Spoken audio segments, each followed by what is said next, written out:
వసుదేవసుతం దేవం కంసచాణూరమర్దనం దేవకీ పరమానందం కృష్ణం వందే జగద్గురుం శ్రీకృష్ణం వందే జగద్గురుం సర్వం శ్రీకృష్ణార్పణమస్తు.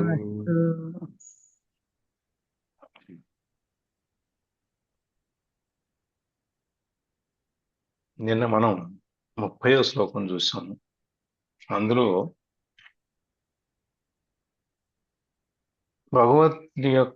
భగవంతుణ్ణి చూసేవాడు భగవద్ దృష్టి అందు మరుగుపడడు అని తెలియజేస్తున్నారు. అంటే భగవంతుని చూసేవాడు, మనం ఎప్పుడైతే భగవంతుని చూస్తామో భగవంతుడు కూడా మనని చూస్తాడు. మనం దాంట్లో నుంచి ఏమి మనని కనపడకుండా ఏం పోము అని చెప్పేది మనం చెప్పుకుంటాం. దాంట్లో సమస్త భూతములందు అంటే సకల చరాచర జీవకోటి ప్రాణకోటిలందు మనము భగవంతుని చూడగలగాలి. మనకి ఆత్మ దర్శనం అయిన తర్వాత మనం ప్రతి వాళ్ళలోనూ ఆత్మనే దర్శిస్తాము అని చెప్పి మనకు 3 రకాలైన దృష్టి చెప్పారు. ఒకటి దేహ దృష్టి, మనో దృష్టి, ఆత్మ దృష్టి. ఇప్పుడు మనకి ఇక్కడ ఆత్మ దర్శనం అయిపోయింది కాబట్టి ఇక మనం దేహ దృష్టి, మనో దృష్టి అనే స్థాయి నుంచి మనం పైకి వచ్చేసాం. పైకి వచ్చిన తర్వాత ఇప్పుడు ఈ ఆత్మ దర్శనం అయిన తర్వాత ఆత్మ బ్రహ్మము అన్న ఒకటే అని చెప్పి మనకి చెప్తూ జీవుడు బ్రహ్మలో బ్రహ్మంలో ఐక్యమైనప్పుడు, ఈ బ్రహ్మైక్యం అనేది జరిగినప్పుడు మనం ఆ ఉన్నత స్థితికి, ఉచ్చ స్థితికి, మనం ఆ పై స్థితికి మనం చేరగలుగుతాం అనమాట. దానికి ఎట్లా ఇంకా అంటే ఎవరైతే నన్ను చూస్తాడో నేను వాళ్ళని చూస్తాను. సమస్త భూతములందు అన్ని ప్రాణకోటి అందు అన్నిట్లో నుంచి ఈ ప్రాణం ఉన్నవి, ప్రాణ లేనివి ఏదైనా సరే వాటన్నిటిలోనూ నన్ను చూడగలగాలి.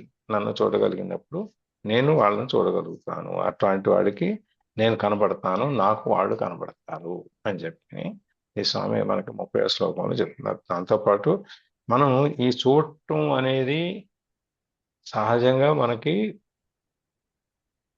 ఆకారం అనేది లేదు. మనకి ఆత్మకు అనేదానికి ఆకారం లేదు. ఆ ఆకారం లేనప్పుడు ఏమవుతుంది,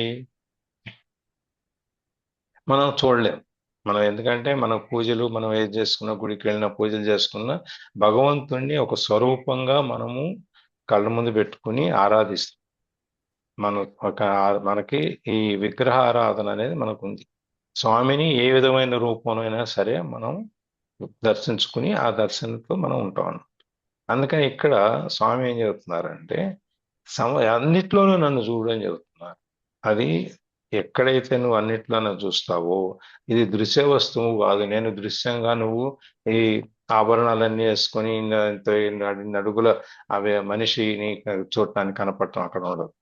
ఇక్కడ ఏంటంటే మనోదృష్టితో చూస్తాం, ఆత్మదృష్టితో చూస్తాం. స్వామిని మనం ఈ ఆత్మ దృష్టితో చూస్తాం. అక్కడ చూసినప్పుడు మనకు మిగిలిన దృశ్య వస్తువులాగా, మనకు కనపడే వస్తువులాగా అక్కడ స్వామి కనపడరు. కాకపోతే ఇప్పుడు గాలిని మనం ఎట్లా చూడగలుగుతున్నాం? గాలిని చూడం కదా మనం. గాలి మనకి తాకినప్పుడు గాలి వస్తుంది అని తెలుస్తుంది అంతే. స్పర్శ జ్ఞానమే తప్ప మనకి దృశ్య జ్ఞానం ఉండదు గాలి. అలాగే ఇక్కడ స్వామిని కూడా మనం ఆ అనుభూతి చెందాలి, అనుభవించాలి. స్వామి యొక్క స్వరూపాన్ని, స్వామి యొక్క మన ఆ దగ్గరతనాన్ని, స్వామి దగ్గర మనం ఉన్నదాన్ని మనము అనుభవించాలి. ఇప్పుడు మనకి పెర్ఫ్యూమ్ వేసుకునే అలవాటు లేదు, సెంట్ వేసుకునే అలవాటు లేదు అనుకోండి. కానీ ఎవరైనా పెర్ఫ్యూమ్ వేసుకునేవాడు మన పక్క నుంచి వెళ్తే ఆ వాసన మనకు వస్తుందా?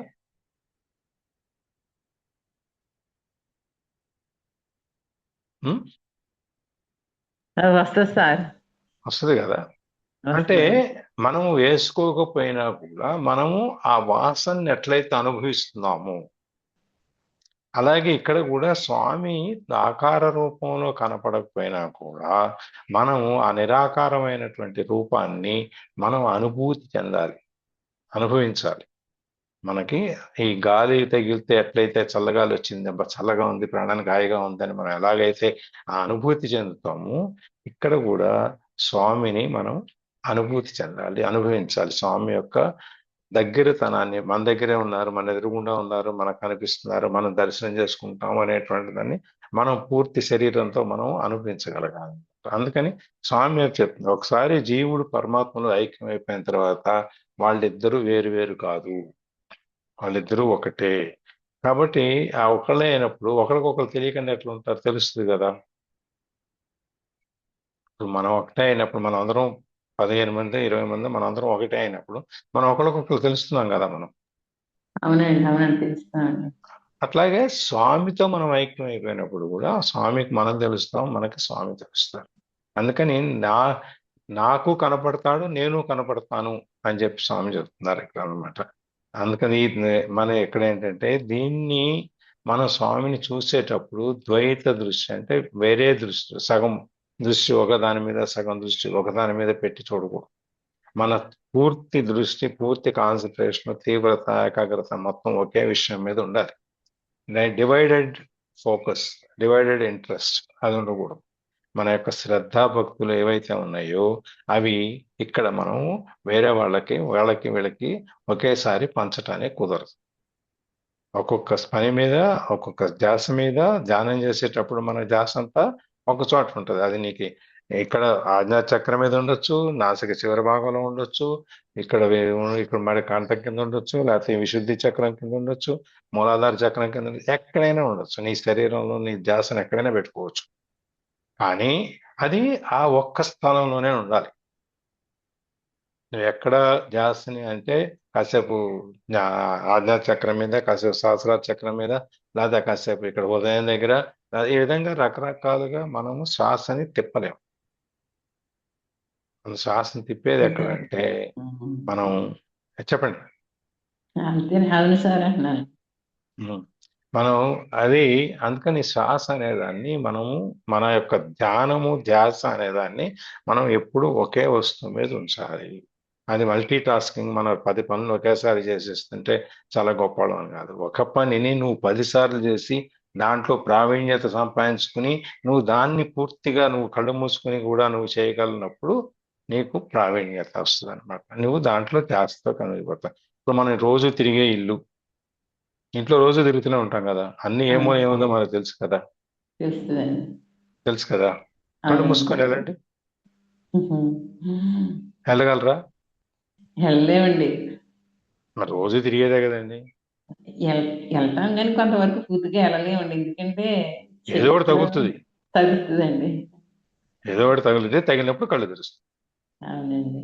అది అంటే మనము కళ్ళు తెరిచి చూసి తిరుగుతున్నాం కాబట్టి మనకి ఏ వస్తువు ఎక్కడుందో, ఎన్ని అడుగులు వేస్తే వెళ్తుందో ఏంటనేది మనకు మైండ్లో రిజిస్టర్ అవుతుంది. అవునండి. ఇప్పుడు ఇట్లా వెళ్తే నా 6 అడుగులు వేసిన తర్వాత మళ్ళీ నేను ఎడం చేతి వైపు తిరిగితే సోఫా ఉంది, ఇంకో 2 అడుగులు ముందుకేస్తే మళ్ళీ నేను 8 అడుగులు ముందుకు వెళ్తే నాకు కిచెన్ దగ్గరికి డైనింగ్ టేబుల్ వస్తుంది. అక్కడి నుంచి నేను రైట్ తిరిగితే నేను బెడ్రూమ్లోకి వెళ్తా, లేకపోతే ఒక 4 అడుగులు వేసిన తర్వాత రైట్ తిరిగితే ఇంకో చిన్న బెడ్రూమ్లోకి వెళ్తా.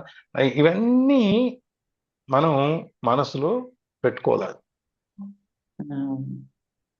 మనకి ఎందుకంటే మన ఇల్లే కదా, మనకు పెట్టుకునేది ఏంటి అనుకుంటాం. ఎట్లా కాకుండా మనం చేసే ప్రతి పని కూడా ఆ దేవుడి యొక్క, మన యొక్క పాదాల దగ్గర ఆ దేవుడి మీద కేంద్రీకరించి మనం చేయాలి. అట్లాంటి చేసినప్పుడు మనకి భగవంతుడు మనకి పూర్తి అనుగ్రహాన్ని మనకు ప్రసాదిస్తాడు అన్నమాట. అందుకని భగవంతుని మనం అట్లా భగవంతుని యందు దైవంలో సమస్త ప్రాణికోటిని చూడాలి, మనలో సమస్త ప్రాణికోటిలోనూ దైవాన్ని చూడాలి. ఈ రెండు మనం చూడాలన్నమాట. అది మనం ఎవరో చిన్న చిన్న ఆఫీసర్లు మీద వాళ్ళ దృష్టిలో పడటానికి మనం ఎన్నెన్నో రకాలైనటువంటి విన్యాసాలు కార్యక్రమాలు చేసిన దానికంటే కూడా భగవంతుని దృష్టిలో పడటానికి మనం ఏం చేయాలి అనేది దానికి ముఖ్యం అనమాట. మనకి పూజ గదిలో కూర్చున్నాం, పూజ గదిలో కూర్చున్నాక మనం మనసంతా అటు ఇటు పరిగెడతా ఉంటుంది. అయ్యో స్వామి, ఇవాళ నేను 5 నిమిషాలు పూర్తిగా మిగిలిన వాటి మీద ఎక్కడ నా ఆలోచన పోకుండా మీ దగ్గరే ఉంచాను, రేపు 6 నిమిషాలు ఉండేటట్టుగా నన్ను అనుగ్రహించండి అని అడుగుతామా? మా అబ్బాయికి 99.9 వచ్చింది, ఇంకా ఆ 0.1 మిగిలిపోయింది, 100% ఇప్పించండి అని అడుగుతాం. ఉమ్. లేదు, మా అబ్బాయి టీసీఎస్ లోనే ఉద్యోగం వచ్చింది, టీసీఎస్ కంటే ఇంకా మంచి కంపెనీ నివేడాలోనో లేకపోతే ఎన్విడియాలోనో లేకపోతే అమెజాన్లోనో ఇంకెందులో ఇంకా పెద్ద కంపెనీ ఉంటే దాంట్లోకి ఇప్పించండి అని అడుగుతాం. ఇంకా ఎక్కువ జీతం వచ్చేటి చేయండి అని అడుగుతాం. ట్యాక్స్ తగ్గించేట్టుగా చూడండి అని చెప్తాం. ఇవన్నీ అడుగుతాం.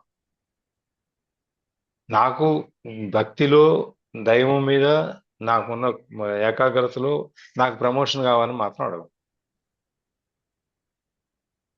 సార్ నేనైతే మాత్రం ఇప్పుడు అదే అడుగుతున్నాను. నాకు మీ మీద దృష్టి నిలిపిపోయా ఎప్పుడు కూడా. నాకు ఇంక ఇవన్నీ ఏమొద్దు, మనశ్శాంతిగా అదే కావాలని కోరుకుంటున్నానండి. ఇప్పుడు అందరం గురించి చెప్తున్నాం, ఒకళ్ళు ఇద్దరి గురించి కాదు. జనరల్ అదే గా అదే మనం ఎక్కడ కూర్చున్నా కూడా మనం ఏం చేస్తాం అంటే, నాకు ఇక్కడ నాకు ప్రమోషన్ కావాలి నీ దగ్గర మాత్రం అడగం జనరల్ గా. ఒకళ్ళిద్దరు మనం అదే వాళ్ళ దీన్ని బట్టి ఉంటుంది, వాళ్ళని మనం కాదు. మనం సహజంగా అందరిలో కలిపి మనకు అంత తీసుకున్నట్టయితే 99.9% ఎవరు అడగరు. నాకు నీ దగ్గర ప్రమోషన్ ఇవ్వు, నీ భక్తి మీద ప్రమోషన్ ఇవ్వు అని. నాకు నేను తీసుకెళ్ళి అక్కడ నిన్ను కలుపుకొని అడగరు. నేను ఇంకా 4 ఏళ్ళు ఉంటే మనవాళ్ళు ముది మనవాళ్ళు అయిపోయింది, ముందు మనోడు పెళ్ళిళ్ళు అయిపోయింది, ఇంకా తర్వాత జనరేషన్ కూడా ఆ తరాన్ని కూడా చూడటానికి అవకాశం ఇవ్వని అడుగుతాం. ఇవన్నమాట. ఇవన్నిటికంటే కాకుండా మనం భగవంతుడి మీద మనం ఎవరైతే దృష్టిని పెడతారో, భగవంతుడిని అన్నిట్లో చూడగలుగుతారో, అన్నిట్లో భగవంతుడిని చూడగలుగుతారో వాళ్ళే ఈ ఈ యొక్క పరమాత్మకి సమస్త ప్రాణులను చూసే వాళ్ళే మనం వాళ్ళకి కనపడతారు దేవుడు అని చెప్పి, నాకు కనపడతారు, నేను వాళ్ళకి కనిపిస్తాను అని భగవానుడు ఈ శ్లోకంలో చెప్తున్నారు. 31వ శ్లోకానికి వెళ్ళాలి. చదువుతారా భవాని గారు? నేనండి. భవాని గారు ఉందా? వచ్చారండి. నన్నండి. భవాని గారు రాలా, మీరే? నేను ఒకసారి బుక్ తీసుకుంటాను, ఒక్క నిమిషం అండి. తీసుకురా.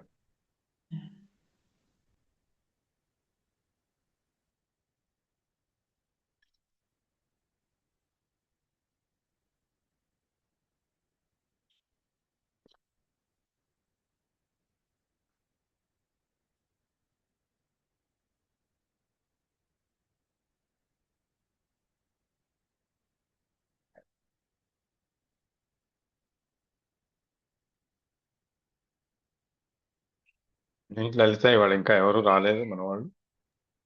అదే సార్, మాక్సిమం ఒక 5 minutes అటు ఇట్లో అందరూ జాయిన్ అయ్యేవారు కదా. ఏంటి ఇవాళ అందరూ బిజీగా ఉన్నారా ఏంటి చూస్తున్నాను.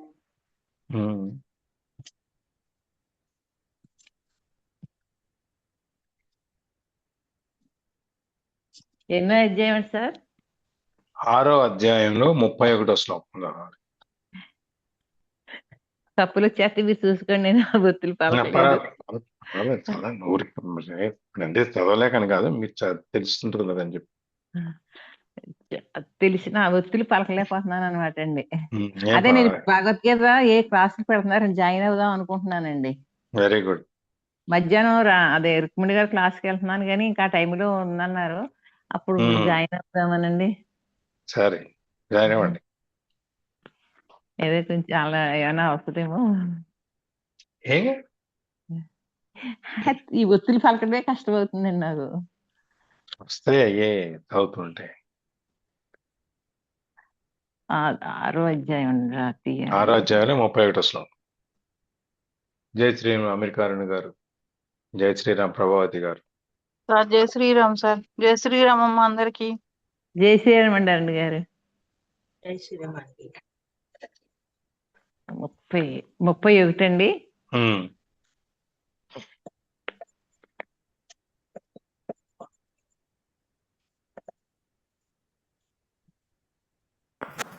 అయిపోయినట్టుంది కదండి.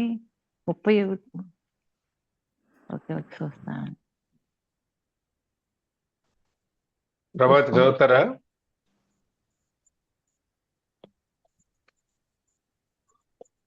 సప్తమో అధ్యాయం అండి. 8వ అధ్యాయం అయిపోయింది, 6వ అధ్యాయం అయిపోయింది.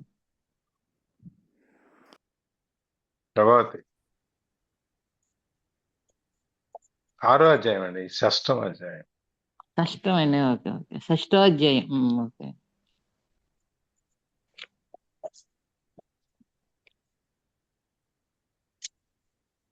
ఓం శ్రీకృష్ణ పరబ్రహ్మణే నమః. శ్రీమద్ భగవద్గీత 6వ అధ్యాయం. మొదటి నుంచి కాదు, 31వ అధ్యాయం 31వ శ్లోకం. 31వ అధ్యాయం చదువుతారు. ఓకే. ఓం శ్రీకృష్ణ పరమాత్మనే నమః. సర్వభూతస్థతం యో మాం భజస్తే కత్వ మస్థితం సర్వదా వర్తమానోపి సంయోగిమయి వర్తతే. ఎలా వచ్చిందండి? ఏం పర్వాలేదు, బాగుంది. మళ్ళీ వస్తాను, అలా మెల్లగా చదువుతాను.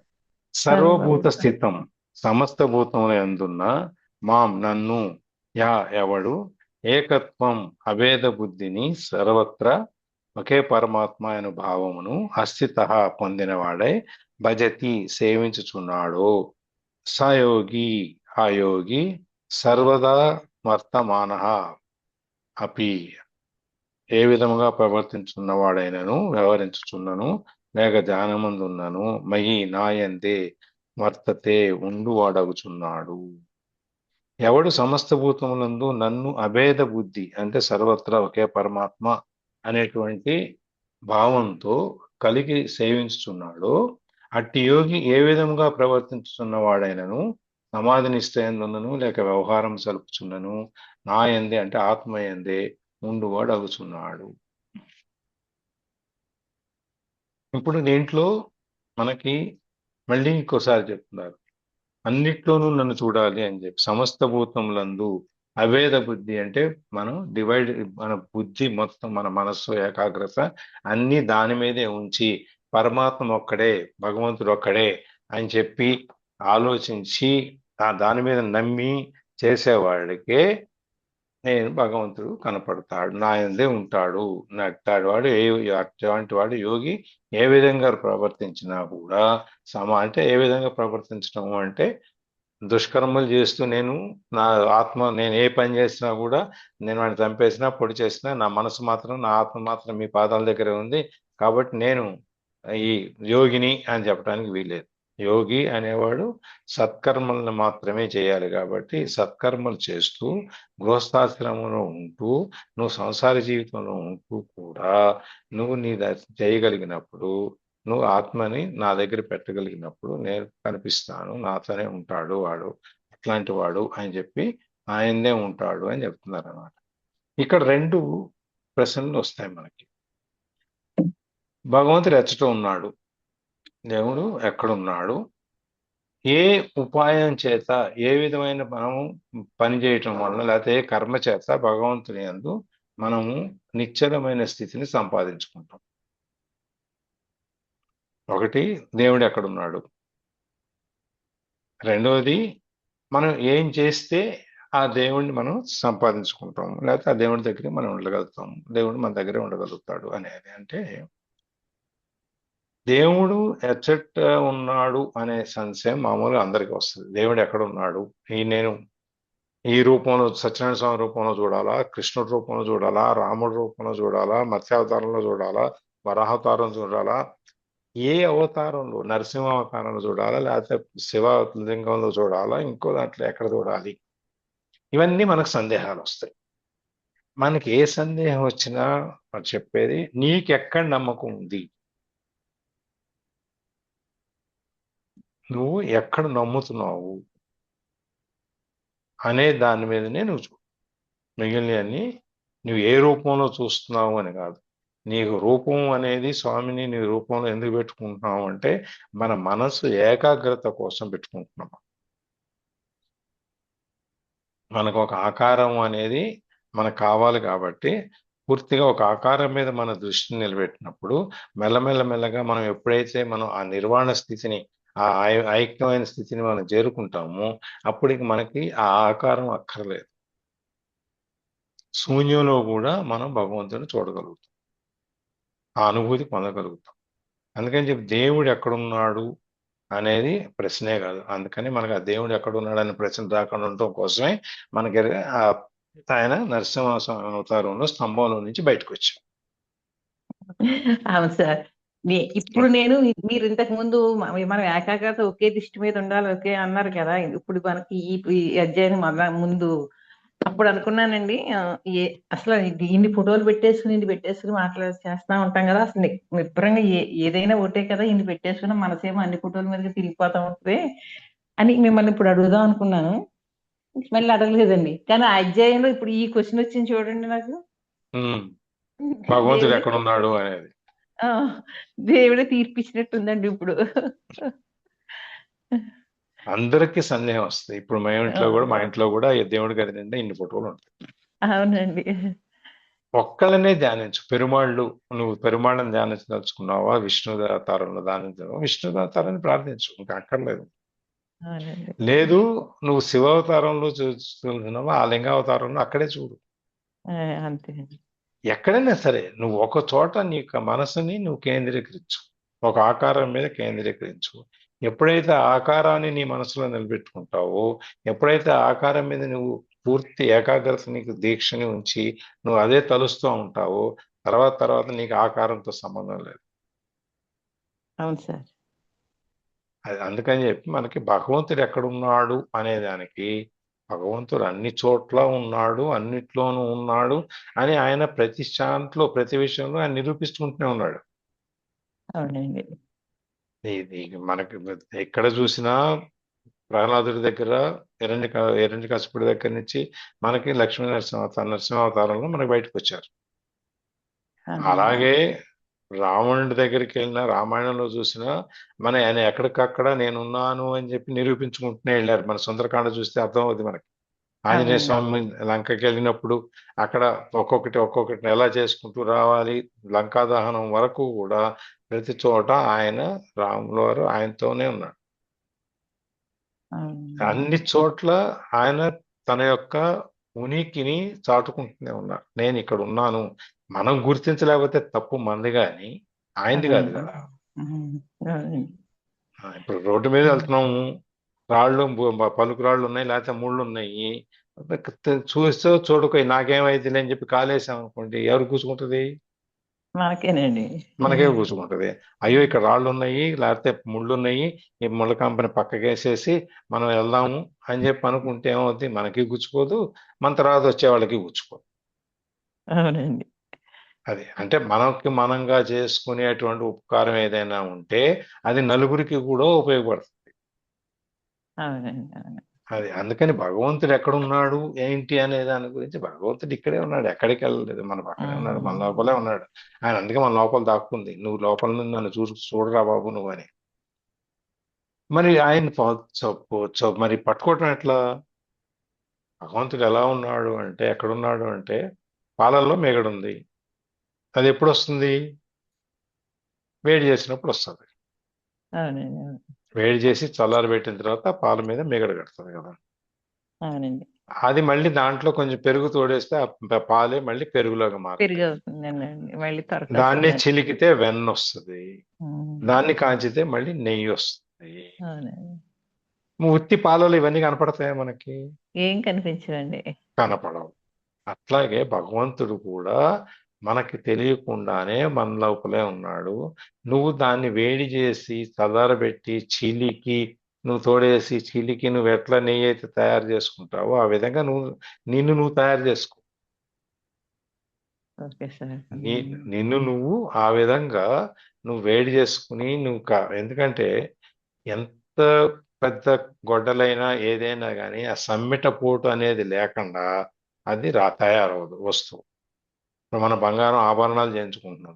ఆభరణాలు చేయించుకునేటప్పుడు దాన్ని వాడు కాల్చి, దాన్ని మూసలో వేసి కాల్చి, దాన్ని మళ్ళీ కొట్టి, దాన్ని సాగదీసి, దాంట్లో రాయి కలిపి ఇవన్నీ చేసిన తర్వాత కానీ ఆభరణం రాదు. అవునండి. అవునండి. అట్లాగే మనం కూడా భగవత్ సాక్షాత్కారం పొందాలి అంటే ముందు భగవంతుడు నాలోనే ఉన్నాడనే విషయం మనం తెలుసుకోవాలి. అవునండి. ఎక్కడున్నాడు అవును. అంటే మన లోపలే ఉన్నాడు, మనం ఎక్కడికి వెళ్ళక్కర్లేదు అనేది. అది మనం ఎట్లా ఉన్నాడు అనేది మనం చూసాం. ఇప్పుడు పాలల్లో నుంచి ఈ వెన్న వరకు, నెయ్యి వరకు ఎట్లా వస్తుంది అనేది చూసాం. అట్లాగే ఇప్పుడు నూనె గింజలు ఉన్నాయి, వేరుశనగ గింజలు ఉంటాయి, పల్లీలు అంటాం కదా, వేరుశనగ గింజలు. దాంట్లో నూనె ఉంటది, నువ్వుల్లో నూనె ఉంటుంది, అన్ని గింజల్లో నూనె ఉంటుంది. అది తీస్తే గానీ బయటికి రాదు. రాదండి. ఆ విధంగా భగవంతుడు కాబట్టి భగవంతుడు అన్నిట్లోనూ ఉన్నాడు, అన్ని ప్రాణుల్లోనూ ఉన్నాడు. కాబట్టి మనం అన్ని ప్రాణుల ఎడ మనం అన్ని జన ముందు మనము కరుణ, దయ, ప్రేమ, అభిమానం ఇవన్నీ ఉంచుకోవాలి. చిచి అని మనం పడగొట్టకూడదు, ఎల్లగొట్టకూడదు. అవును సార్. చర్చ అని మనం ఇసుక్కోకూడదు. అందుకని మన అరుగు ఒక నలుగురికి అలసట తీర్చేదో సేద తీర్చేదానిలాగాను వాళ్ళ యొక్క కష్టాన్ని తీర్చేలాగాను మన అరుగు ఉపయోగపడాలి. అవునండి, అవును. మన అరుగు మీద నువ్వు ఇక్కడ కూర్చున్నా నాకు మట్టి అంటుంది నేను తుడుచుకోవాలి అని మనం అవును సార్. అది మనకు కావాల్సిన ముఖ్యమైన విషయం. అందుకని భగవంతుడు అందరిలో ఉన్నాడు కాబట్టి మనం అందరినీ ఎవరిని తీసేయకుండా అందరిలో మనం భగవంతుని చూసుకొని అందరి మీద ప్రేమ కరుణ ఇవన్నీ చూపించాలి. అప్పుడు భగవంతుడు నీకు కనిపిస్తాడు. మానవ సేవే మాధవ సేవ అంటే మన పక్కాడికి సహాయం చేస్తేనే మాధవ సేవ అయిపోదు. మాధవుడిని నువ్వు అన్నిట్లోనూ చూసి అన్నిద్దరికీ నువ్వు సేవ చేయగలగాలి. అవును. అప్పుడు మాధవ సేవ అవుతుంది. నేను అదిగో టీబీ హాస్పిటల్కి వెళ్ళాను, అక్కడ సేవ చేశాను, బాగానే ఉంది. లెప్రసీ కృష్ణ హాస్పిటల్కి వెళ్తే అదే ఎట్లా వెళ్ళడం అది. నువ్వు అది కూడా సమానంగా చేయగలవు. నువ్వు కార్పొరేట్ హాస్పిటల్లో 5 స్టార్ హోటల్లో నువ్వు సేవ చేస్తే ఎట్లా చేస్తావో గవర్నమెంట్ హాస్పిటల్కి వెళ్ళి అక్కడ అశుద్ధమైన వాతావరణం మరీ లేకుండా ఉన్న ఒక మనకి ఒక ఇన్కన్వీనియంట్ కొంచెం ఇష్టం లేని వాతావరణం అయినా కూడా నువ్వు వాళ్ళకి సేవ చేయగలుగుతాయి. అటువంటి సమబుద్ధి నీకున్నప్పుడు అది మానవ సేవ అవుద్ది. ఆ మానవ సేవే మాధవ సేవ అవుద్ది. రోడ్డు అవును మీద సార్. అన్ని ఉన్న వాళ్ళకి, బాగా ఉన్న వాళ్ళకి చేసే కన్నా వాళ్ళకి చేసిందే కదండి. లేని వాళ్ళకి చేయాలి. నువ్వు అన్ని ఉన్నవాడికి వాడు ఎలాగో చేయించుకుంటాడు, లేని వాళ్ళకి చేయాలి. నిన్న మొన్న ఇప్పుడు రోడ్డు మీద వెళ్తున్నాము, ఏదో కుక్క కుంటుతూ కనపడింది, లేదా కుయ్యి కుయ్యి అంటుంది. నీకు వీలైతే దానికి కట్టు లేకపోతే తీసుకెళ్ళి డాక్టర్ దగ్గర తీసుకెళ్ళగలిగితే తీసుకెళ్ళు. అయ్యారు. ఇప్పుడు మనకి ఎక్కడ ఓపిక ఉంది? యాక్సిడెంట్ అయితేనే మనిషి ఉన్నాడో పోయాడో చూసి అంత ఓపిక లేకుండా కారు పక్క నుంచి తీసుకుని వెళ్ళిపోతున్నాము అవునండి, అవును, అవును కదా. ఇంకా మరి మానవ సేవ నేనేదో పొడి చేశాను, నేనేదో చేసేసాను అనుకుంటే ఉపయోగం. నువ్వు అందుకని మానవ సేవే మాధవ సేవ అంటే నువ్వు ఆగి నువ్వు యాక్సిడెంట్ అయినా నువ్వు ఏమైనా చేయగలవేమో చూడు, నీకున్న పరపతి ఏదైనా ఉంటే ఉపయోగించి అంబులెన్స్ తొందరగా తెప్పించి హాస్పిటల్లో చేర్పించి తర్వాత కార్యక్రమం వాళ్ళు చూసుకుంటారు. అది ఆ విధంగా మనం భగవంతుడు ఎక్కడ ఉన్నాడు అంటే ఇది ఈ విధంగా మనం ఎప్పుడైతే సకల జీవులందును ప్రేమ కరుణ అభిమానం ఆప్యాయత ఇవన్నీ చూపిస్తామో అప్పుడు అదే మాధవ సేవ అవుద్ది అని చెప్పాను. కానీ భగవంతుడు ఎక్కడ ఉన్నాడు అనే దాని గురించి మనం ఎక్కువగా తాపత్రయపడక్కర్లేదు. భగవంతుడు మన లోపలే ఉన్నాడు. నువ్వు బయటికి నువ్వు ఎలా వెళ్ళి లోపల చూసుకుంటావు అనేది నీ ప్రయత్నం. నీ యొక్క ఎంత తీక్షణంగా నువ్వు ఆ కోరిక నీలో ఉంది, ఆ సంకల్పం నీలో ఉంది, నువ్వు చేయగలవు అనేది నీ మీద ఆధారపడి ఉంటుంది. అది ఎవరు చేయలేరు దాన్ని. అంతే సార్. అదే అందుకని భగవంతుడు ఎక్కడ ఉన్నాడు అంటే అందరిలోనూ ఉన్నాడు అని. సరే, మరి ఆయన పొందటానికి ఏం చేయాలి?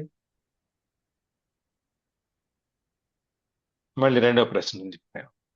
అంటే సర్వత్రా ఒకే పరమాత్ముడు ఉన్నాడు, అన్ని చోట్ల ఒకే దేవుడు ఉన్నాడు, ఏ రూపంలో ఉన్నా దేవుడు ఒక్కడే అని చెప్పి నువ్వు నమ్మినప్పుడు నువ్వు ఏ రూపంలో ఉండి నువ్వు చూసినా కూడా నీకు ఆ పరమాత్మే కనిపిస్తాడు.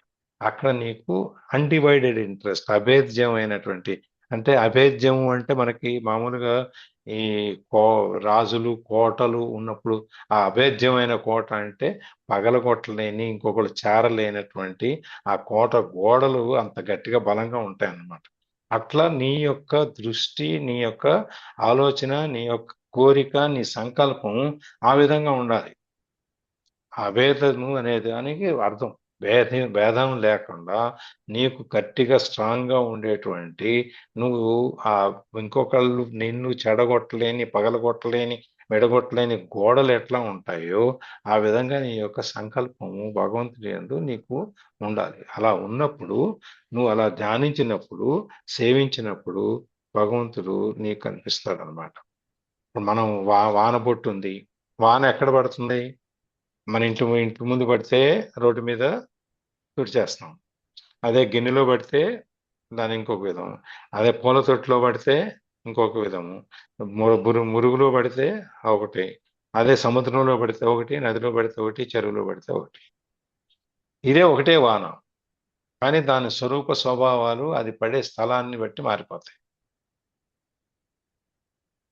ఒకటే బంగారం, దాన్ని నువ్వు ఏ విధమైనటువంటి ఆభరణం చేయించుకున్నావు అనే దాని మీద దాని స్వరూపం మారిపోతుంది.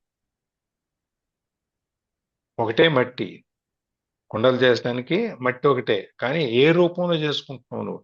ఒక బిందె రూపంలో చేసుకుంటున్నావా, కుండ రూపంలో చేసుకుంటున్నావా, పూజా రూపంలో చేసుకుంటున్నావా, మన ఇట్లా ఈ మన గిన్నెల రూపంలో చేసుకుంటున్నావా, కప్పుల రూపంలో చేసుకుంటున్నావా? మట్టి అదే కదా. అందుకని నువ్వు ఏ రూపంలో చేసుకుంటున్నావు కూడా, నువ్వు ఏది ఉన్నా కూడా, నిన్ను నువ్వు ఎక్కడికి వెళ్ళి చూసినా కానీ, నువ్వు ఎట్ని చూసినా కానీ నీ మనసు అక్కడే ఉండాలి.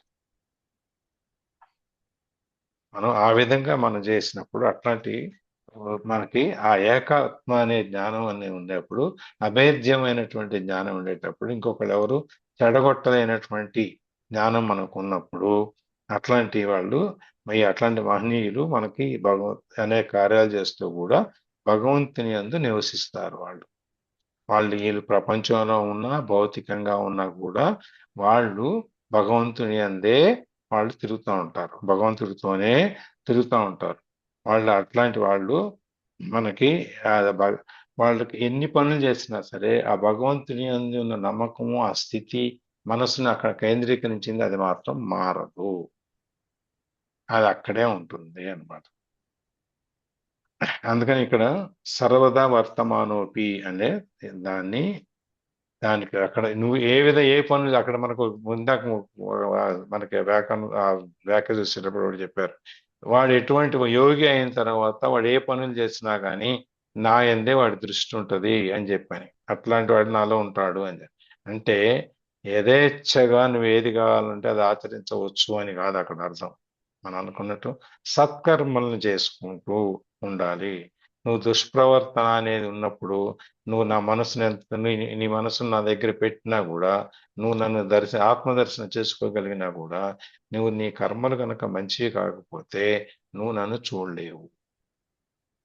కాకపోతే ఏంటంటే మనం ఒకసారి ఆత్మదర్శనం అయిపోయి ఆ స్థితికి చేరిన తర్వాత ఏ కర్మ చేయం కాబట్టి మనకి ఏవి మనకు అంటదు. మనం ఎందుకంటే గృహస్థాశ్రమంలో ఉండి కూడా మనం అన్ని పనులు చేస్తూ కూడా అది మనం అంటించుకోకుండా మన పాటికి మనం విడిగా ఉంటున్నాం, మన తామరాకు మీద నీటి కొట్టులాగా. అట్లాగే మనం ఇక్కడ నువ్వు ఏ పనులు చేసినా కూడా మంచి పనులు చేసేటప్పుడు, సత్కర్మలు చేసేటప్పుడు నీకు నువ్వు ఏ విధమైన సత్కర్మలను చేయి, ఎలా అన్నా చెయ్యి, నీ ఆత్మ నా దగ్గరే ఉంటుంది, నీ మనసు నా దగ్గరే ఉంటుంది. కానీ దుష్కర్మలు చేసి నా ఆత్మ నీ దగ్గరే ఉంది, నాకు ఆత్మదర్శనం అయింది, నేను నీ పేరు మీద నేను ఇవన్నీ చేస్తున్నాను, ఎవరినో పొడి చేసి కృష్ణార్పణం అంటే అయిపోద్దా? అవును సార్. అవదు కదా. అవునండి. అందుకని ఒకసారి ఒక ఉన్నత స్థానానికి వెళ్ళిన తర్వాత అక్కడి నుంచి మనం కిందకి రాలేం, రాలేదు సార్. దిగజారలేం. ఉం. మనం ఒక మంచివాడు అనే పేరు తెచ్చుకోవడం తేలిక, కానీ దాన్ని నిలబెట్టుకోవటం కష్టం. అవును సార్. అవును సార్. అంతే కదా. అంతేనండి. అది అందుకని ఒకసారి మన భగవంతుడి దర్శనానికి వెళ్ళిపోయి ఆ స్థాయికి చేరిన తర్వాత మనం దాన్ని అక్కడ నిలబెట్టుకునే ప్రయత్నంలో మనం ఎప్పుడు అందులోనే ఉంటాం. కానీ మళ్ళీ కిందకి వెళ్ళి మళ్ళీ తయారు చేసుకుని మళ్ళీ వద్దాంలే, విశ్వామిత్రుడికి చెల్లుబాటు అయింది. ఆయన ఎన్నిసార్లు తపస్సు చేసినా మళ్ళీ డిస్టర్బ్ అయిపోయినా మళ్ళీ మొదలుకు పెట్టి తపస్సు మళ్ళీ జరగలిగింది. అందరికీ సాధ్యం అవుద్ది? అది కాదు. అవును. అందుకని చెప్పి మనం ఒకసారి ఆ స్థాయికి చేరిపోయిన తర్వాత మనకు ఒక లేబుల్ అనేది, ఒక ముద్ర అనేది పడిపోయిన తర్వాత మనం కిందకి రాలేము, రావటానికి అవకాశం ఉండదు, ఇష్టపడం. అందుకని చెప్పి మనం ఇట్లాంటి విషయప్పుడు మనం చాలా మన మనస్సు మళ్ళీ వాటి వైపు లాక్కుండా, వాటి వైపు ఉండకుండా చాలా జాగరూకతతో ఉండాలి. అంటే మనం జాగ్రత్తగా ఉండాలి. మనం దాని వైపు వెళ్ళకూడదు, దాని వైపు మనం పట్టించుకోకూడదు. అది మనం ఇప్పుడు ఫర్ ఎగ్జాంపుల్ నేను ఒక 30 ఏళ్ల కింద దాదాపుగా భోజనానికి వెళ్ళాం ఒక హోటల్. ఆ సండే అయింది, వెయిట్ లిస్ట్ చాలా ఉంది. చివరికి మా టర్న్ వచ్చేటప్పటికి 8ంటికి వెళ్ళి కూర్చుంటే 10ంటికో 10:15కో వచ్చింది.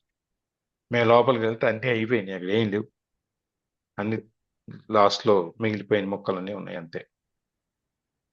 అప్పుడు నాన్ వెజ్ తినేవాడిని. దీనికోసం 2 గంటల సేపు కూర్చున్నాము అని చెప్పి నాకు విరక్తి వచ్చింది దాని మీద. ఆ మొక్కలన్నీ చూసి అంతా చూసిన తర్వాత నాకు నచ్చలేదు, విరక్తి వచ్చింది. అంటే ఆ రోజు నుంచి ఈ రోజు వరకు మళ్ళీ ముట్టుకోవాలి. నువ్వు ఎప్పుడైతే నీకు ఒక వస్తువు మీద నీకు విరక్తి వస్తుందో నువ్వు మళ్ళీ దాన్ని ముట్టుకోవు. అందుకని భగవంతుడు అనేవాడిని కూడా మన ప్రవర్తన అనేది మనం ఎప్పుడైతే ఒక ఉన్నత స్థితికి ఉచ్చ స్థితికి తీసుకెళ్లి మన ప్రవర్తన అక్కడ పెడతామో మళ్ళీ మనం కిందకి రాలేము. ఇప్పుడు మన మధ్యతరగతి వాళ్ళ బాధలు అవే మనకి. అటు పై వాళ్ళని చూసి వాళ్ళలాగా ఉండలేము, ఇటు కింద వాళ్ళలాగాను బతకలేము. 2 రకాలుగాను మనం ఇబ్బంది పడుతాం. పోనీ ఇప్పుడున్న స్థాయి ఏదైతే ఉందో ఏదన్నా ఇబ్బంది వచ్చి ఏదైనా జరగడానికి జరిగి ఆ స్థాయి కంటే నువ్వు కిందకెళ్ళి బతకాలంటే బతకగలమా? బతకలేము. దానికి ధైర్యం కావాలి. దానికి నేను ఇంతే నాకు ఇవాళ నా పరిస్థితి బాగున్నప్పుడు నేను 3 పూట్ల మేగడ పెరిగేసుకుని తిన్నా, బాగానే ఉంది. నా పరిస్థితి బాగాలేదు, పెరుగు మజ్జిగ నీళ్ళ మజ్జిగ పోసుకుని తినగలగాలి. ఆ రెండింటిని సమానంగా నువ్వు చూడగలుగుకోవాలి.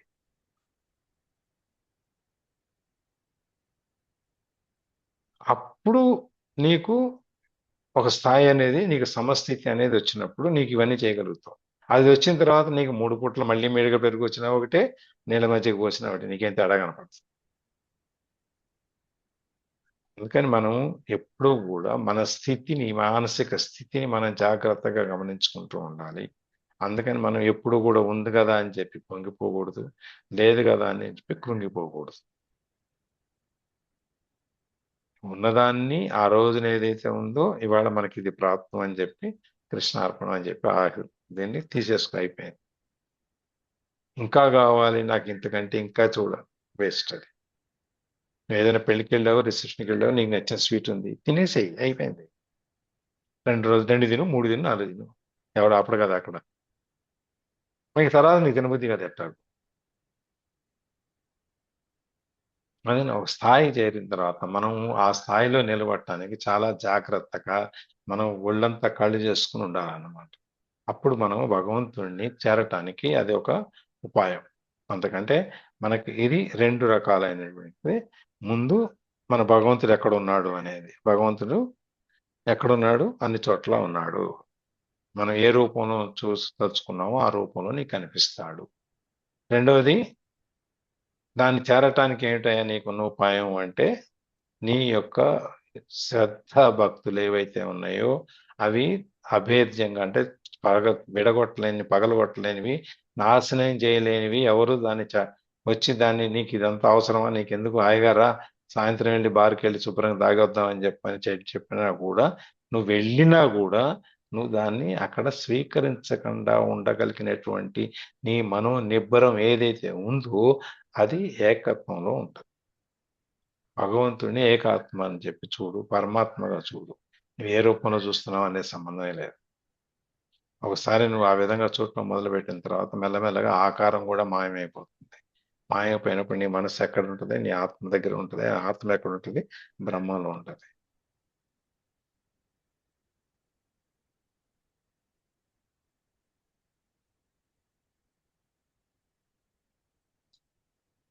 అందుకని అక్కడ స్వామి ఏం చెప్తున్నారంటే, సర్వాత్మ విజ్ఞానం కలవాడు జ్ఞానముందును లోక వ్యవహారములు ఆచరించును, ఎక్కడున్నా కూడా ఆత్మస్థితికి లోపం ఉండదు అని చెప్పి చెబుతున్నారు అన్నమాట ఈ శ్లోకంలో.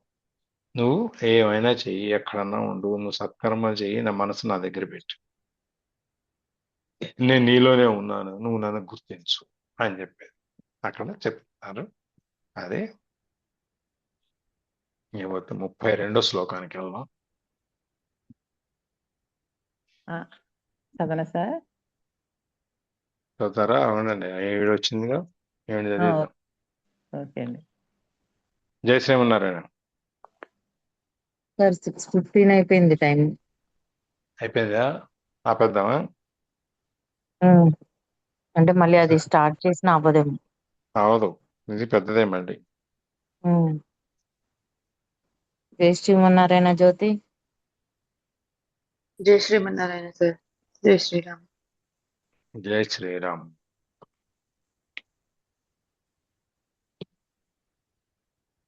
చెప్పండి.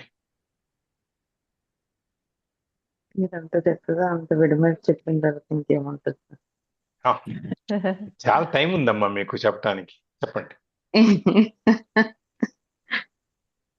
అదే సార్ మీరు చెప్పినట్లు భగవంతుడు ఎక్కడున్నాడు అని అంటే సింపుల్ ఎగ్జాంపుల్ లో చెప్పాలి అని అంటే ఒక చైర్ లోని ఒక లావు మనిషి కూర్చుంటే అటు ఇటు ఎట్లా తిరగలేడు, అటు ఇటు తిరగడానికి కూడా స్పేస్ ఉంటుంది కదా.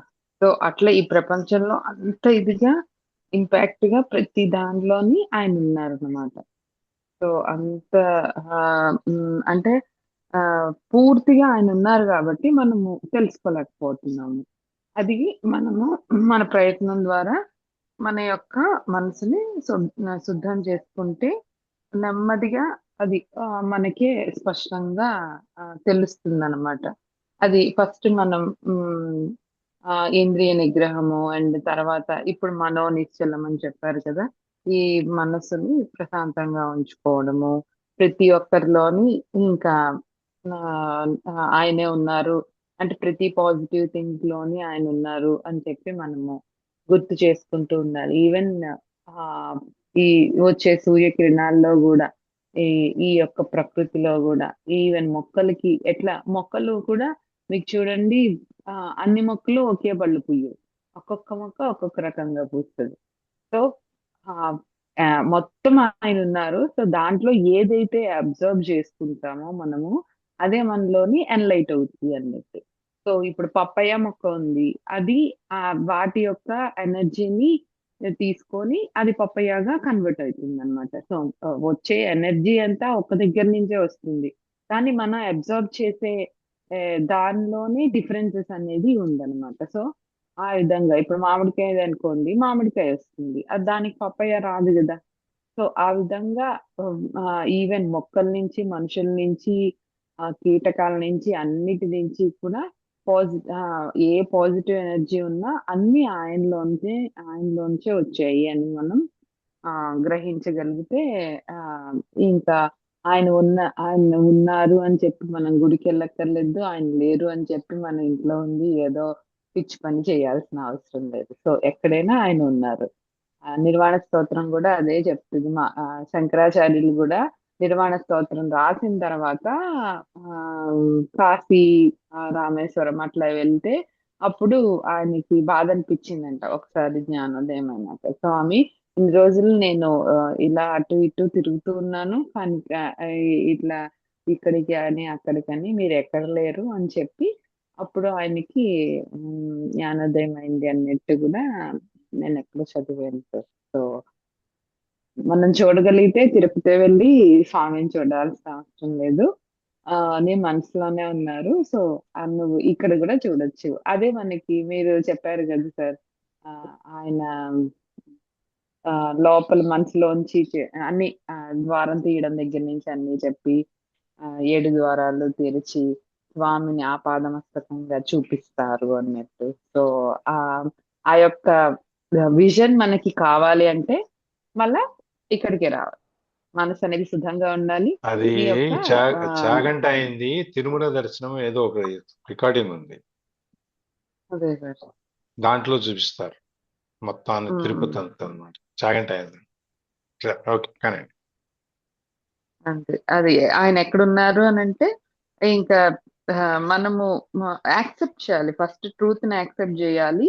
అప్పుడే మనకి ఆ, కొంచెం కొంచెంగా నెమ్మది నెమ్మదిగా ఫస్ట్ మనం టెంపుల్ కి వెళ్తే మన మనసులోని స్వామి చూసిన వెంటనే మర్చిపోతాం. తర్వాత కళ్ళు మూసుకుంటే మంచిగా బాగా కనపడతారు. తర్వాత ఆ, అలా ఒక్కొక్క స్టేజ్ బై స్టేజ్ అట్లా దాటుకుంటూ రావాలి. అండ్ దాటుకొని వచ్చినప్పుడు కూడా అట్ ఎ టైం నువ్వు కింద పడిపోకుండా చూసుకోవాలి. అండ్ కింద ఉన్న వాళ్ళకి నీ చెయ్యని కూడా అందించాలి. అదే మనకి ముందరి శ్లోకాల్లో అంతా చెప్తూ ఉంటారు. కింద నువ్వు మాత్రం ఆ అందించే సమయంలో నువ్వు కింద పడిపోకుండా కూడా చూసుకోవాలి అని కూడా చెప్తున్నారు ముందరంతా చెప్పారు కదా. సో ఆ ఇది దానికి కనెక్టెడ్ గా వస్తుందేమో సార్ మేబీ. ఇంకా ఇంకా ఉంది, రాను రాను ఇంకా చాలా ఉంది. ఈ అధ్యాయం అంతా దాదాపుగా ఆత్మ స్థితి, నిశ్చలత, తర్వాత భగవంతుడిని మనం ఎలా చేరుకోవాలి అనే ఉంటుంది అనుకుంటా. ఇదంతా మొత్తం ఇప్పటి వరకు జరిగింది అదే. ఇంకా 10-12 శ్లోకాలు ఉన్నట్టున్నాయి. ఆ దాంట్లో మన అక్కడ ఆ స్థితికి తీసుకెళ్ళిపోతారు. అది మామూలుగా దీంట్లో అహింస అనేది కూడా ఒక పాయింట్ అనేది ఉంది. సో అహింసని కూడా మనం చేయకూడదు అన్నట్టు అనమాట. సో దీనికి ఎగ్జాంపుల్ గా ఈ మధ్య కాలంలో మరీ అంత వెనక్కి కాకుండా మచిలీపట్నంలో సుబ్బారావు గారు అని చెప్పి ఎవరో ఉన్నారంటండి. ఆయన ధ్యానంలో కూర్చున్న అంటే అక్కడ ఆ మచిలీపట్నంలోనే ఒక యోగి ఉండేవాళ్ళంట. ఆ యోగి వచ్చి ఆ ఇంకా నెక్స్ట్ లెవెల్ కి నేను వెళ్ళాలి, ఎలా వెళ్ళాలి, నాకు గురువు కావాలి అని అనుకున్నప్పుడు ఆయన ధ్యానంలోనే ఆ క్వశ్చన్ కి ఆన్సర్ సంపాదించాలి అని చెప్పి ధ్యానం చేస్తూ ఉన్నప్పుడు వచ్చి ఆయనకి మనసులోని ఈ యొక్క గురుగారు అప్పారావు అని చెప్పి ఈయనది నువ్వు వెళ్ళు, నీకు జ్ఞానంలో నెక్స్ట్ లెవెల్లో ఎట్లా చేరాలి అనేది చెప్తారు అన్నట్టు చెప్పారంట స్వామి. అప్పుడు వెళ్ళి చూస్తే ఆయనేమో ఆ నాకు ఇప్పుడే పనుంది, మీరు ఆయనది చాలా పూరి గుడిసె అనమాట, మీరు ఇక్కడ వెయిట్ చేస్తుండండి నేను వచ్చేస్తాను అని చెప్పి కూడా వెళ్తే అక్కడ ఎంతసేపటికి రారంట. ఆ పూరి గుడిసెలోనే కూర్చున్నారంట. కూర్చుంటే ఆయన అంటే అప్పుడు అంటే మరీ పాతది కాదు, ఒక 50-60 ఇయర్స్ బ్యాక్ ఏమో మేబీ. అప్పుడు ఎట్లా కమ్మల ఇల్లులు ఉండేవి కదా, ఏమంటారు ఈత ఇల్లు అన్నట్టు. సో దానికి ఎలా అంటే ఒకే ఒక కర్ర ఉంటది, చుట్టూ ఆ కర్రని సపోర్ట్ చేసుకొని ఆకులన్నీ వేసి కడతారు అనమాట అలాంటి ఇల్లు. సో అలాంటి ఇంట్లోని ఆయన ఉంటారు. సో ఆయన్ని అక్కడ లోపల మీరు ఉండండి, ధ్యానం చేసుకుంటా ఉండండి, నేను వస్తానని చెప్పి వెళ్తే అప్పుడు ఈయన కూర్చున్నప్పుడు ఒకే ఒక కర్ర ఉంది, దాని చుట్టూ ఈత మామూలుగా రేకులు అనేవి, రేకులు కాదు కమ్మలు, ఈ కమ్మలతో కట్టినేసి వాసాలు ఉన్నాయన్నమాట. అంటాం కొమ్మలేసి. ఇటువైపు సైడ్ కమ్మలు అని అంటారు అనమాట. సో అది కట్టేసి ఉంటే ఆ యొక్క కర్ర కూడా చెదలు పట్టేసి ఎప్పుడు పడిపోతుందో అనే స్థితిలో ఉందన్నమాట. అన్ని చుట్టూ కూడా హోల్స్ ఉన్నాయి అన్నమాట. సో ఇంత మహాజ్ఞానికి పాపం ఇలాంటి ఇల్లా కనీసము ఉండడానికి సరైన నివాసం కూడా లేదు అని చెప్పి పాపం ఆయన బాధపడి చూస్తూ ఉంటే ఆ చెదపురుగులు చాలా ఇంకా ఎప్పుడు పడిపోతుందో అనే స్థితిలో ఉన్నాయన్నమాట. సో పాపం ఈయనకి కనీసము ఈ ఇల్లైనా ఇద్దాము అని చెప్పి చెదపురుగుల్ని ఆయన యొక్క మంత్రజలంతో చంపేస్తాడంట. ఆయన చంపితే అప్పుడు ఆయన వస్తారు, వచ్చి పెద్ద ఆయన వచ్చి ఏం చేసావు నువ్వు అంటే నేనేం చేయలేదు స్వామి, మీ యొక్క ఇల్లు మొత్తము ఈ యొక్క స్తంభం మీద ఆధారపడింది, ఈ స్తంభం మీద ఉన్న ఈ యొక్క పురుగులు మాత్రం నేను నా మంత్రజలంతో వాటిని చంపేశాను అన్నట్టు, వాటిని ఇచ్చేసాను అని చెప్తారంట. చెప్తే నీకేం చేసేవి అవి, ఇన్ని రోజులు నేను ఉన్నాను కదా, నిన్నేమైనా వచ్చి కరిచాయా, అది అసలు ప్రాణం లేని అంటే చెక్క ఉంది కాబట్టి అవి రావాలి కాబట్టి వచ్చేయి, అంతేకాని నిన్నేం చేయలేదు కదా అవి, నువ్వు అలా చేయొచ్చా, అది ఒక యోగి అయ్యండి నువ్వు అలా చేయొచ్చా అన్నట్టు ఆయనకి అహింసని నేర్పించారంటండి.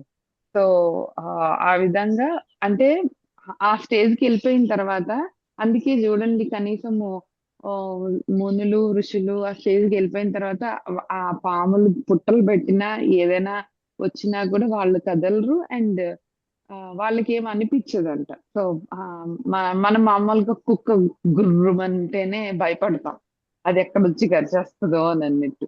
కానీ ఆ యొక్క స్థితి అనేది మనం చేరాలి అన్నట్టు కూడా ఒక దగ్గర నేను చదివాను సార్. సో అంటే ప్రతిదానికి మనం మనసు నిశ్చలంగా ఉండి మనము చూడగలిగితే ఆ కుక్కలోనే కాలభైరవుణ్ణి చూడొచ్చు. సో మనకి అందుకోసమే స్వామి ఒక్కొక్క జంతువులోని కూడా ఆ యొక్క విశేషం ఉంది కాబట్టే, అన్నిట్లో ఆయన ఉన్నారు కాబట్టి ఈ దశావతారాల్లో కూడా మనము అసహించుకునే మామూలుగా కొన్ని జీవుల్లో కూడా ఆయన ఉండేటట్టు ఉండి వాటికి కూడా ఒక మంచి ప్రాధాన్యత అనేది ఇచ్చారనమాట. సో ప్రతి చోట ఆయన ఉన్నారని గ్రహించాలి అంతే, అంతకన్నా ఇంకేం లేదు. దానికే వాళ్ళ మన వాహనాలన్నీ రకరకాల జీవులు ఉంటాయి. వాళ్ళ వాహనాలన్నీ ఇప్పుడు విష్ణువు గరుడు, అయితే శివుడు వృషభం, మరి ఆంజనేయ స్వామి కొంటె, గుర్రం, అట్లా ఒక్కొక్క స్వామికి ఒక్కొక్క విధమైన ఆసనాన్ని వాహనాన్ని ఇచ్చారు. అన్నీ ఇవే. మరి వినాయకుడికి ఏలుక, మరి సుబ్రహ్మణ్య స్వామికి నెమలి, అమ్మవారికి సింహం. ప్రతి జీవి కూడా మనకి ఆచరించదగింది, మనము పూజింపదగింది అని చెప్తున్నారు. అందుకని మరి ఎలుక వినాయకుడు వాహనం కదా అని చెప్పి మన ఇంట్లో రాగానే మనం చంపకుండా కొట్టకుండా ఉన్నాం.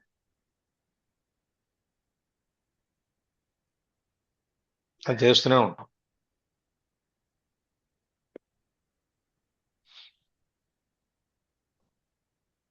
శంకరాచార్యులు గారు అందరికీ ఆయన బాధపడింది ఎందుకంటే లాస్ట్ లో, నేను అందరికీ చెప్పుకుంటూ వచ్చాను, నువ్వు అక్కడికి వెళ్ళకు ఇక్కడికి వెళ్ళకు, నువ్వు ఇక్కడే ఉండు, నువ్వు ఉన్న చోట చూసుకో అని చెప్పని, నేను మాత్రం ప్రపంచం అంతా దేవుని ఎత్తుకుంటూ తిరుగుతున్నానని చెప్పి బాధపడతాడు ఆయన ఆ శతకం రాసిన తర్వాత. అవును సార్, అంతే. ఎతకకూడదు అన్నారు. అందరికీ చెప్పింది అదే కదా, అన్ని ఇక్కడే ఉన్నాయి, నీ ముందే ఉన్నాయి, నువ్వు చూడు, నువ్వు దర్శించు అని చెప్పి ఆయన కాశీ ప్రయాగ లేకపోతే ఇంకోటి అన్ని తిరుగుతూ ఉన్నారు. అది అయిన తర్వాతనే 4 మూలలు 4 ఆశ్రమాలు స్థాపించి ఈ ప్రచారం అనేది చేయించడానికి సిద్ధపడింది.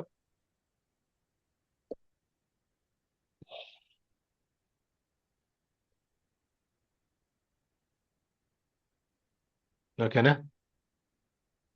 జ్యోతి క్లోజింగ్ ప్రేయర్ చెప్పండి.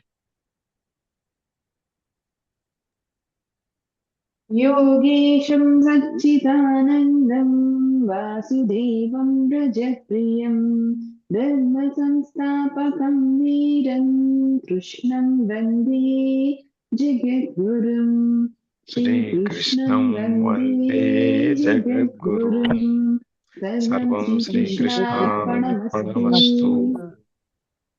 Thank you. Matron, over to you.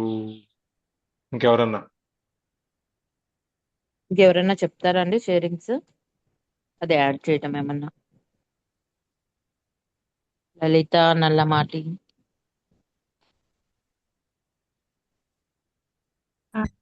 Sharing sir.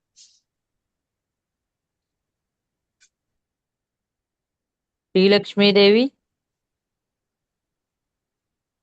ఏం లేదు మ్యామ్.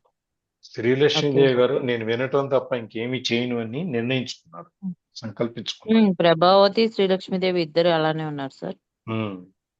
భవానీ గారు గాడ్స్ విల్ స్టార్ట్ చేయండి. Okay okay madam.